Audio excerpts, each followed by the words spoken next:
Daniel knew that the decree had been signed. He knew it.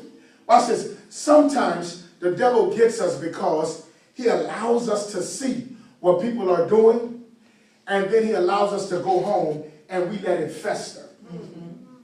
We say, you know what? I know what they're going to do. I know what they're trying to do, but this is what I'm going to do. Yes. And that's where we mess up. Because God knows, just like you know what's going on, God already knows what's going on. Yes. And since God knows what's going on, all you've got to do is the same thing that Daniel did, is go talk to the Lord about it. God, now you know they done signed this decree. Can you hear Daniel praying? God, they done signed this decree. They don't want me to pray to nobody but the king. And you know I can't do that, because it has been you and I. God, has been you that has helped me get to where I am. And see, in your life, you got to learn not to be controlled by what people are trying to do to you. I don't care what it is. You got to learn to go to God and say, God, now you see what they're doing. You already knew they was going to do it. God, they ain't trying to hide it. They don't like me. God, they're trying to sabotage me. But I need you to be God for me in this situation. Because I don't want to change my focus. I don't want to lose my focus. I don't want to lose control of myself. So God, help me right where I am. Not only do you have to learn to be controlled by your circumstances, but you got to focus on what's important.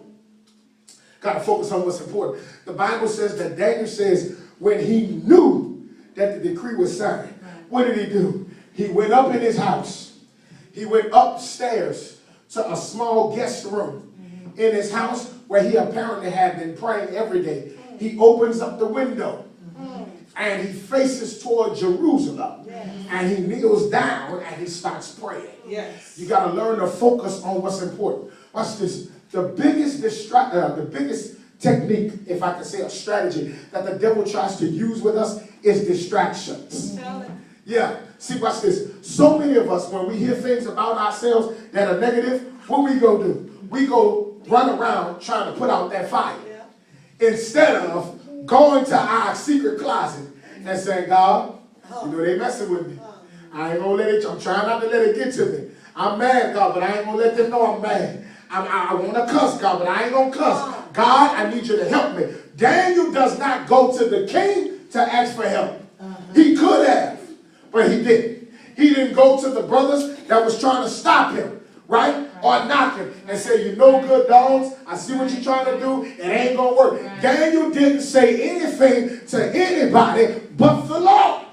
And we got to learn to keep what's important in our focus. God expects us to be better than the people that are attacking us. Amen. He expects us to handle things differently than the people that don't like us. You got to expect people to not like you, even when you're doing the right thing. Amen. Because there are some people who are looking at you to see how you're going to handle it. There are some people who may not have agreed with the strategies, that these people were trying to use, but they didn't say nothing because they really wanted to see if God was going to be God in Daniel's life. And sometimes we rob ourselves and other people out of seeing God in our lives because we're trying to run around and put out small fires. When our only obligation should be to go to God continuously and say, God, what's most important is my connection with you. I know they're saying what they're saying. I know they're doing what they're doing. But God, I don't want to lose my connection with you. Yes. And you can lose your connection with God because you're trying to run around and put out little fires. And who said that? Or let me go tell her something. Who said that? Let me go tell him something. You ain't got to worry about that. The more they talk, the more you go to your prayer closet and say, God, it's getting a little worse, but I'm focused because I don't want to lose my connection with you. I can lose friends, I can lose co-workers, I may even lose a job, but if I stay connected to you, I know everything will be all right. Amen. Listen, he says, can't be controlled by your circumstances. Says, got to focus on what's important. But finally, seriously, this is what it is right here. He says, when praying is your problem, you got to remember that what got you in this can get you out of it. Yes. He says, and when Daniel knew the decree was signed, he went to his room, his house, and opened the window toward Jerusalem, right? He prayed as he did 3 times a day and gave thanks before his God as he did aforetime. Which means that this wasn't something Daniel had just started. Watch this. It also means that Daniel, this was not the first time Daniel had faced some type of challenge in his life. If you go back and read Daniel chapter 1, watch what happens.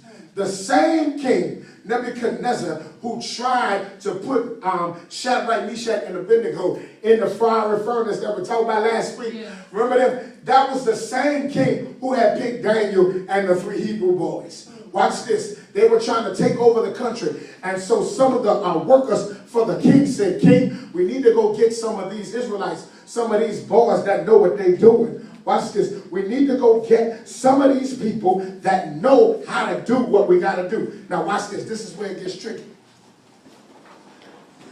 The Bible says that they come in and they pick. They handpick. Watch this. Daniel, Shadrach, Meshach, and Abednego. Now watch this. In chapter 1, this is what's said, because it's all going to tie together. Watch this. They said, go find some boys who look good. Okay. They said, find some people who look good. Matter of fact, it's in verse, let me tell you where it is right now. It's in verse 4 and 3. Watch this. He wanted to bring certain children of Israel of the king's seed, right? They had to be purebred Jews. They were no blemish, but well favored. They were highly intelligent. Oh man, I wish I could get these right now. They were highly intelligent, right? They knew their craft. They were well read in life and in scripture. And they had to look good. Oh man, I thought y'all would get that, man. It sucks. Listen, they had to be well read, well versed in scripture and in life. They had to be scholars. Yes. They liked to learn. And they had to look good. And they had to know whose they were. All right. Some of y'all. Okay. Okay. No, because if you did, y'all be shocked right now. Watch this. They had to be intelligent. Okay. Amen. They had to be well read. Amen. Well versed in life and in scripture in order to make it to this place. Yes. Right? So now, God allows these 3 or 4 people, Daniel and the 3 Hebrew boys, to get to this place. Right? See yourself in this. When they get there, Daniel says to the king says, feed them the best meals every day. When Daniel gets there, Daniel says, no, tell the king we don't want his food. He said, we don't want his meat. The head of the state of the palace says, sir, Daniel, I like you, but I can't tell the king that, bro. He gonna take my head off. Because the king said to feed y'all the best of everything. Daniel says, trust me on this. He says, for the next 10 days, feed us vegetables and water. And feed everybody else the king's meat. And he says, in 10 days, we'll look better and be just as skilled or more than skilled than those that have been eating the king's meat. So for 10 days they did that. And after they ate the king's meat and Daniel and the 3 Hebrew boys had water and vegetables, after they had passed the test, Daniel and the 3 Hebrew boys fared out better than the rest of the people that ate the king's meat. What are you trying to say? First of all, I want you to understand that you don't have to take everything that's been given to you. Because God has specifically picked you to go through what you're going through. Yes. Understand this. Everybody cannot go through what you're handling right now. But because you are intelligent, oh man, you look good, yes, and you're well versed in scripture and in life. Watch this. What are you trying to say, Pastor? Because you said well versed in scripture. I don't know that many scriptures by heart. You don't have to know as many scriptures by heart as you have to live them in your daily life. Yes. See, the problem with people today is we're trying to make sure that we can quote this Bible, but not too many people want to live the Bible. And so when you start to live the Bible, that's where your trouble comes in. See, I hate to tell you this, but when you start coming to church and you get word inside of you, the devil looks at you and says, that's who I got to mess with. The devil don't mess with weak people. The devil messes with the best of the best. And God allows him to do so, because when the devil messes with the best of the best, all he does is make the best of the best even better. Understand this. You got to remember that what you're going through is specifically because you decided to do the right thing.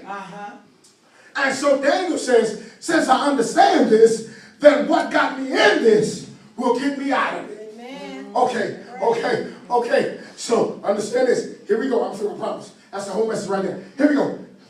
If praying got you in what you in right now, then praying will get you out of it.